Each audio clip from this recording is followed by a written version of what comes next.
Bonjour à tous, bienvenue dans Chine-France, le journal sur Mandarin TV. Tout de suite, les titres de ce journal.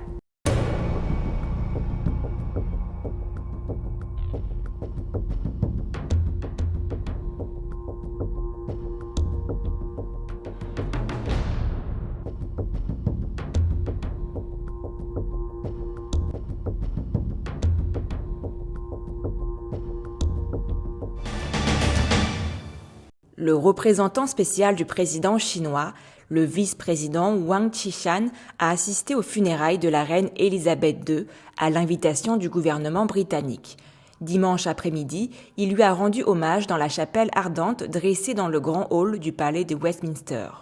Lundi matin, il a assisté aux funérailles d'État organisées en l'abbaye de Westminster, aux côtés des chefs d'État de nombreux pays, des membres de la famille royale et de représentants du gouvernement britannique. En tant que monarque britannique au règne le plus long, Elisabeth II a connu les bouleversements de l'époque et a été un symbole de la cohésion et de l'esprit national du Royaume-Uni, a déclaré le vice-président Wang Qishan, ajoutant qu'elle était profondément aimée par le peuple britannique et qu'elle avait apporté des contributions majeures au développement des relations sino-britanniques. Il a transmis au roi Charles III le deuil du président Xi Jinping ainsi que celui du gouvernement et du peuple chinois, adressant ses sincères condoléances à la famille royale, au gouvernement et au peuple britannique. Charles III a quant à lui transmis un message à la partie chinoise, remerciant le vice-président chinois et saluant sa présence aux funérailles de la reine en tant que représentant spécial de Xi Jinping. Il a assuré que la famille royale britannique chérissait véritablement son amitié avec le dirigeant chinois, accordait de l'importance au développement des relations britanno-chinoises et espérait poursuivre la coopération avec la Chine à l'avenir dans des domaines tels que le développement durable. Au nom du gouvernement britannique, la vice-première ministre Thérèse Coffey a remercié le vice-ministre chinois pour avoir spécialement fait le déplacement afin d'assister aux funérailles de la reine, rappelant que cette dernière attachait de l'importance aux relations entre le Royaume-Uni et la Chine. Le travail du gouvernement britannique se poursuit et le gouvernement espère renforcer la coopération avec la Chine dans des secteurs comme l'économie, le commerce, la protection de l'environnement, la lutte contre le changement climatique et les affaires multilatérales, a ajouté la vice-première ministre britannique. Le ministre chinois des Affaires étrangères, Wang Yi, a rencontré ses homologues pakistanais et français. Les réunions ont eu lieu en marge de l'Assemblée générale des Nations unies en cours à New York. Wang Yi a déclaré que la Chine cherchait à promouvoir le développement de haute qualité du corridor économique Chine-Pakistan. Le chef de la diplomatie pakistanaise a déclaré que son pays soutenait les intérêts fondamentaux de la Chine, de même que la politique d'une seule Chine, et il a remercié la Chine pour son soutien dans sa lutte contre la Covid. Lors de sa rencontre avec la ministre française de l'Europe et des Affaires étrangères, Catherine Colonna, Wang Yi a exprimé la volonté de la Chine de renforcer la coopération avec la France et de travailler ensemble pour lutter contre le changement climatique et assurer la sécurité alimentaire. La Chine continue ses progrès spectaculaires dans le domaine de l'espace. En plus des avancées de son impressionnante station spatiale, la Chine présente aussi des découvertes spectaculaires du côté des sciences planétaires.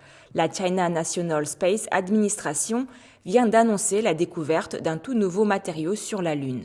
Le minéral en question a été découvert dans un échantillon collecté par la sonde Chang'e 5. Ces 1731 grammes de poussière lunaire ont été rapatriés sur Terre le 17 décembre 2020 lors d'une mission très impressionnante. Pour y parvenir, Chang'e 5 a chargé les échantillons à bord d'un second petit véhicule. Ce dernier a été réexpédié directement en orbite de la Lune.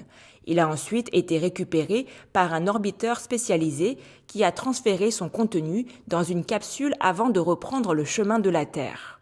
Peu avant son arrivée, il a relâché son butin sur une orbite bien particulière. Cela a permis à la capsule d'effectuer une rentrée atmosphérique en douceur. Elle a fini par retomber au beau milieu de la Mongolie, où elle a été récupérée par les troupes du CNSA. Sa mission de collecte désormais terminée, l'engin a profité de l'atmosphère terrestre pour freiner et réajuster son orbite avant de repartir vers sa destination finale. Il sert désormais de plateforme de test pour permettre aux ingénieurs de planifier de futures missions d'observation du Soleil. Les premiers échantillons ont été distribués aux chercheurs à partir de juillet 2021 et depuis, les chercheurs chinois continuent de passer ce trésor scientifique au peigne fin. D'après le China Daily, qui a rapporté cette découverte, il s'agissait de travaux particulièrement minutieux. La découverte a depuis été certifiée par la Commission sur les nouveaux minéraux, la nomenclature et la classification de l'Association minéralogique internationale, une institution chargée de valider ces trouvailles. La Chine a commencé le 9 septembre la construction de sa plus grande base d'énergie solaire dans un désert de la région autonome Hui du Ningxia, dans le nord-ouest de la Chine. D'une capacité installée totale d'environ 3 gigawatts, la base est construite dans la ville de Zhongwei, dans le désert de Tengger, qui est le 4e plus grand désert de Chine, avec une superficie d'environ 43 000 km². Une fois terminé, le projet générera environ 5,78 milliards de kilowattheures d'électricité par an, ce qui permettra d'économiser 1,92 million de tonnes de charbon standard et de réduire les émissions de dioxyde de carbone d'environ 4,66 millions de tonnes par an. Bénéficiant d'investissements totaux de 15,25 milliards de yuans, soit 2,2 milliards de dollars, la base d'énergie solaire générera un revenu annuel d'environ 1,5 milliard de yuans une fois achevée et fournira 1500 emplois. Tencent prévoit d'augmenter sa participation dans le groupe français et fleuron du jeu vidéo Ubisoft, la plus grande société chinoise de réseaux sociaux et de jeux vidéo qui y avait déjà acquis une participation de 5% en 2018, aurait contacté la famille Guillemot, fondatrice de la société, pour estimer ses chances d'augmenter sa participation, selon une information exclusive de Reuters. Bien que le média ne rapporte pas combien Tencent désire détenir, il semblerait qu'il chercherait à devenir le principal actionnaire. Si la famille Guillemot détient encore 15% du capital, environ 80% des actions de l'entreprise restent détenues par des actionnaires publics français, selon le dernier rapport annuel. Subissant en Chine les affres d'une forte campagne de régulation, le domaine du jeu vidéo étant particulièrement touché, Tencent, comme beaucoup de sociétés chinoises de la tech, accélère son internationalisation pour trouver des terrains de croissance à l'étranger. Tencent détient ainsi des participations chez les Américains Epic Games et Riot Games et projette de racheter le développeur britannique Sumo. À l'annonce de l'information, l'action d'Ubisoft a clôturé en très forte hausse à plus 21%. C'est la fin de votre émission. Merci de votre fidélité. Très belle journée à tous et très belle soirée.